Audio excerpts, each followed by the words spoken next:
Ini adalah kisah nyata seorang dokter di Amerika bernama Benjamin Solomon Carson. Ia lahir pada tanggal 18 September 1951. Ia adalah seorang ahli bedah saraf, penulis, dan politikus Amerika Serikat yang saat ini menjabat sebagai menteri di bawah pemerintahan Donald Trump. Oke, lanjut saja kita ke ceritanya. Cerita diawali dengan sepasang suami istri yang memeriksakan kehamilan istrinya di sebuah rumah sakit di Jerman Barat. Dari hasil pemeriksaan, dokter menjelaskan kepada pasangan itu bahwa ada masalah pada kehamilan mereka. Kecemasan dan kekhawatiran dari raut wajah pasangan suami istri itu tidak dapat disembunyikan. 3 bulan kemudian dari ruang operasi, Dr. Ben mendapat telepon dari pihak rumah sakit. Pihak rumah sakit mengatakan bahwa ada bayi kembar siam di sebuah kota di Jerman Barat. Dr. Ben mengatakan bahwa operasi itu tidak akan berhasil karena kembar siam dengan kasus menempel di bagian kepala memiliki risiko yang sangat besar karena akan terjadi pendarahan yang sangat hebat. Di sisi lain, namun Dr. Ben mengatakan jika anak itu tidak dipisahkan, maka ia akan tetap berbaring di tempat tidur seumur hidupnya. Pihak rumah sakit dari Jerman ingin Dr. Ben melihat anak itu. Sesampai di Jerman, Dr. Ben langsung menemui bayi kembar siam itu dan keluarganya. Ibu si bayi sudah putus asa dengan kondisi ini. Sang ayah mengatakan kepada Dr. Ben kalau dia tidak mau mengorbankan salah satu dari bayi mereka. Dr. Ben sangat mengerti apa yang dirasakan oleh sang ayah. Dr. Ben menjelaskan kepada orang tua si bayi apa yang akan dilakukan serta risiko-risiko yang akan dihadapinya, seperti kehabisan darah saat operasi yang bisa menyebabkan kematian. Namun, Dr. Ben terus terang tidak mau mengambil risiko terhadap operasi tersebut, yang membuat orang tua semakin khawatir. Setelah pertimbangan yang panjang, akhirnya Dr. Ben akan menyanggupi untuk kasus ini. I'll do it.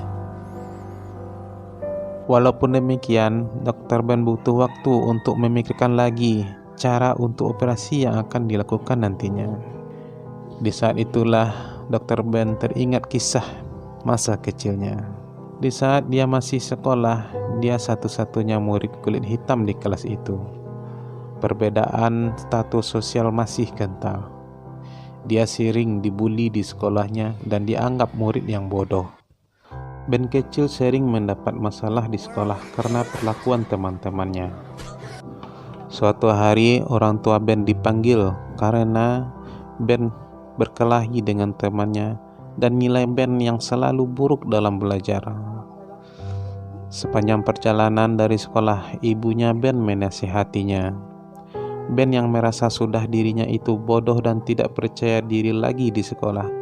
Namun, ibunya menyemangati anaknya itu. Menurut saya, disinilah poin dari film ini. Bukan memarahi anaknya, malah ia meyakinkan kalau anaknya itu sebenarnya pintar, namun butuh sedikit usaha. Ibunya berkata, "Kamu bisa melakukan apa yang dilakukan orang lain, bahkan lebih baik." Ibunya Ben seorang buruh kasar namun tidak mengetahui kalau anaknya mengalami gangguan penglihatan. Mungkin ini salah satu penyebab terhambatnya Ben belajar di sekolah. Ibunya Ben membelikan kacamata dari tabungan yang ada, dan penglihatan Ben mulai membaik. Di sekolah sekarang ada sedikit peningkatan belajar pada Ben. Walau tidak terlalu baik, namun Ben merasa puas dengan hasilnya, dan kepercayaan diri Ben mulai terbentuk. Di suatu hari, ibunya Ben pergi ke psikiater untuk berkonsultasi. Ia mengatakan kondisinya bahwa dia adalah seorang ibu dengan keadaan buta huruf yang ditinggal kawin oleh suaminya dan membesarkan anak-anaknya tanpa sosok seorang ayah. Ia mendapat pembagian harta berupa properti yang ia sewakan untuk mencukupi kehidupannya dan menjadi seorang jasa bersih-bersih di rumah orang. hingga ibunya Ben merasa gagal dan putus asa dalam kehidupannya. Ia tak ingin nasib buruk itu menimpa anak-anaknya. Psikiater itu menawarkan ibunya Ben untuk tinggal dengannya untuk mengetahui masalah yang dihadapi oleh ibunya Ben. Saat makan malam, ibunya Ben mengatakan kalau ia akan pergi dan mengingatkan selama ia pergi untuk tetap tinggal di rumah dan belajar lebih keras lagi. Ben kecil di sekolah mulai belajar dengan baik dan mendapatkan nilai yang bagus. Di suatu hari, ibunya Ben bekerja di sebuah rumah profesor kaya sebagai petugas kebersihan. Ia melihat rumah profesor itu penuh dengan buku yang sangat banyak. Terinspirasi dari rumah seorang profesor, ibunya Ben menyuruh anak-anaknya yang kerjanya nonton komedi di TV untuk membaca buku. Ia mentargetkan untuk anaknya harus membaca 2 buku per minggunya. 2 pre-selected programs per week. A week? Tentu tidak bisa diterima oleh Ben dan kakaknya begitu saja. Perdebatan terjadi, namun tekad seorang ibu terhadap anaknya tidak bisa dikalahkan. Perubahan besar pun terjadi pada Ben. Para guru mulai meliriknya. I see you after class. Ben pun lebih suka menonton siaran kuis di TV dibanding sebelumnya menonton komedi. Tahun demi tahun dilalui Ben di sekolah. Ben menjadi siswa terbaik di sekolahnya. Namun sebagai warga kulit hitam, Ben tetap mendapat perlakuan yang tidak baik dari beberapa orang di sekolah. Benjamin is a boy of color. Seiring bertambahnya usia, Ben menyukai banyak hal. Di suatu hari, ibunya Ben memutuskan pindah ke rumah yang sebelumnya mereka sewakan. Ben berasa senang mendengar kabar itu. Ben sekarang sudah menjadi seorang mahasiswa, tentu pergaulannya pun tidak seperti waktu sekolah dulu. Penampilan merupakan satu hal yang perlu diperhatikan, kalau tidak bisa jadi bahan ejekan bagi teman-temannya di sekolah. Hey Carl, you should use Carson's shirt in class. Sikap Ben mulai berubah.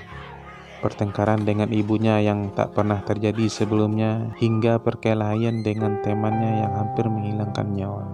Ben sudah menjadi seorang mahasiswa jurusan kedokteran dan ia mengabari ibunya lewat telepon bahwa ia mengambil jurusan spesialis ahli saraf bedah otak di Universitas Yale. Yang dilakukan Ben Carson adalah belajar untuk mencapai cita-citanya itu. Ujian pun tiba dan Ben mendapat kelulusan dengan nilai terbaik. Ben Carson pun diterima di universitas terbaik dengan jurusan spesialis bedah saraf otak. Saat ini Dr. Ben magang di sebuah rumah sakit. Banyak yang tidak percaya kalau dia adalah seorang dokter bedah saraf, dan dokter tetap sepertinya tidak terlalu menyukainya. Di suatu malam, Dr. Ben mendapat telepon dari rumah sakit kalau ada pasien yang butuh segera dioperasi. Namun, sesuai prosedur dan peraturan rumah sakit, Dr. Ben sebagai dokter magang tidak berhak melakukan operasi karena tidak didampingi oleh dokter tetap. Namun, operasi harus segera dilakukan, kalau tidak pasien bisa meninggal. Walaupun melanggar aturan, Ben harus segera mengambil tindakan dan operasi pun dilakukan. Keesokannya, Dr. Ben dipanggil untuk menghadap pihak rumah sakit karena melakukan operasi tanpa izin dan pengawasan dari dokter tetap rumah sakit. Dengan perasaan cemas, Dr. Ben menemui pimpinan rumah sakit. Bahkan hal sebaliknya yang terjadi. Malahan Dr. Ben dipuji telah melakukan hal yang tepat. Dr. Ben Carson kini sudah menjadi dokter tetap di rumah sakit itu. Dia menjadi terkenal karena banyak kasus pasien yang berat dapat diselesaikannya. Media pun mulai meliput dan Dr. Ben Carson menjadi terkenal seantero Amerika. Di suatu malam, istri Ben yang sedang hamil besar mengalami kontraksi.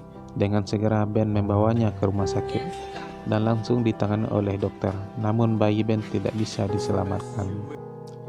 Ben merasa terpukul dengan peristiwa tersebut karena dia tidak bisa menyelamatkan nyawa anaknya, padahal ia bekerja untuk menyelamatkan nyawa anak orang lain. Scene kembali ke saat mengatasi kasus anak kembar siam asal Jerman. Ben belum yakin dapat menyelesaikan kasus ini. Namun, disinilah perangsang ibu untuk meyakinkan anaknya untuk kedua kalinya. You just gotta see beyond what you can see. Dr. Ben mulai membentuk tim dari 50 orang dokter disiapkan untuk operasi itu, serta menambah skenario apa yang akan dilakukan dan kemungkinan-kemungkinan yang akan terjadi. Awak media mulai memberitakan peristiwa tersebut. 5 September 1987 merupakan hari yang bersejarah. Operasi pemisahan kepala bayi kembar Siam dilakukan, sekaligus menjadi hari bersejarah di dunia kedokteran. Setelah melewati waktu yang menegangkan, operasi pun selesai, dan Dr. Ben berhasil dalam operasi pemisahan kepala anak yang kembar Which Siam itu. child would you like to see first? Thank you. Thank you. Sebuah sejarah yang sangat besar di dunia medis tercatat oleh Dr. Ben Carson. Sejak saat itu, Ben Carson membedah 5 set kembar Karniopagus. Dia membedah ratusan anak. Dr. Ben Carson terus menjadi kepala bedah saraf anak di Johns Hopkins dan film pun usai. Sekian.